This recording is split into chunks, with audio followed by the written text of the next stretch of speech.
Back to that Kevin Show with Kevin McCullough. All right, Kevin McCullough back live from Times Square. So honored to have you with us, and so honored to have my dear friend KT McFarland, who don't let the crusty exterior and the tough talk fool you. She's a softie on the inside. She's a tough military lady, but she's got a heart of gold. And along those lines, KT, this coming weekend is Mother's Day. And I want to say happy Mother's Day to you. And I'm curious if you have any, special thoughts of Mother's Day. Grandmother's Day is a terrific holiday at our house. I think that of all the things I've done in my life, and it's a long life, and I've had great success and a long and happy marriage. Things.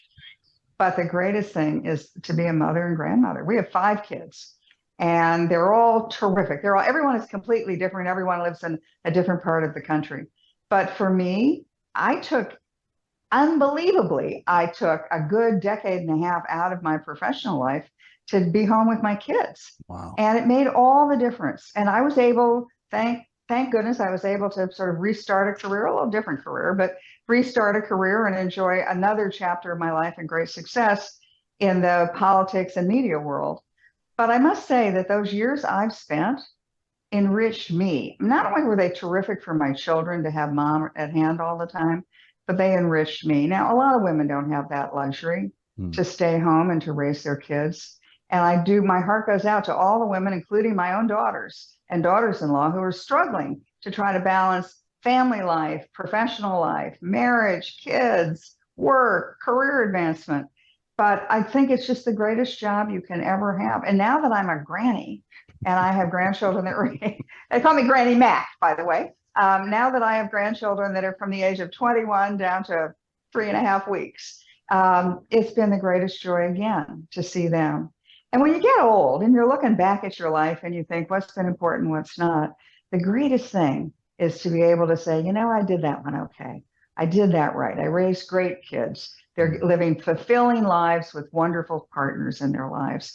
And now I'm looking at the children that they're raising and thinking, well, that's my legacy. Not necessarily some great career, although I had a good one, but also to think that my legacy is my grandchildren. And KT, it's not a lot of people from your generation that what you did was not necessarily that popular, to take a decade and a half out and to do that. We've made that choice in the McCullough household. And there are days when my bride has said, should I have, stayed in the workforce? You're right. I think that they're the best legacy we'll leave. There's not going to be anything you can't put anything on my tombstone that's going to trump what my kids are going to be able to do and become because they had a mother and a father who loved them. And sadly, people know that that's scientifically accurate, and we're denying the opportunity, which could spawn off into a whole bunch of other discussions right now, which I don't want to do. In our final minute that we have left, I do want to ask you a fun question. You've worked with several different presidents. What's the funniest interaction you've ever had with a commander-in-chief? Ooh, that's an amazing question.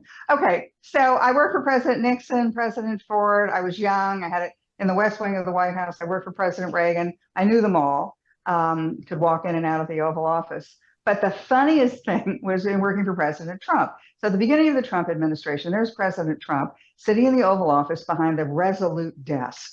I mean, this is the desk that all presidents have sat, the desk. And we're sitting there. It's a morning meeting. I'm there with the Secretary of State. We're briefing the president. I don't even remember what the topic was.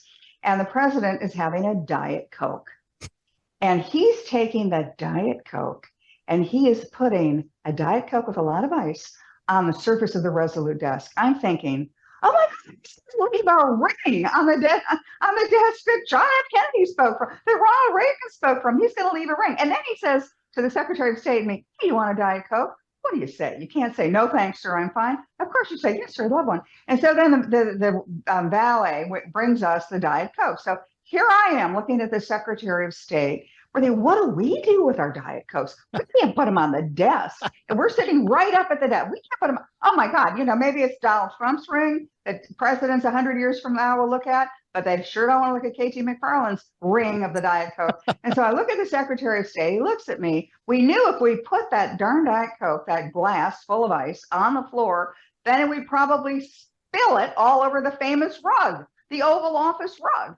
So he looks at me, he pulls out the little handkerchief that he's got in his pocket, and he puts it down on the Resolute desk. And the two of us put our little Diet Cokes right there. We did not leave a ring. So posterity will know that we had good manners.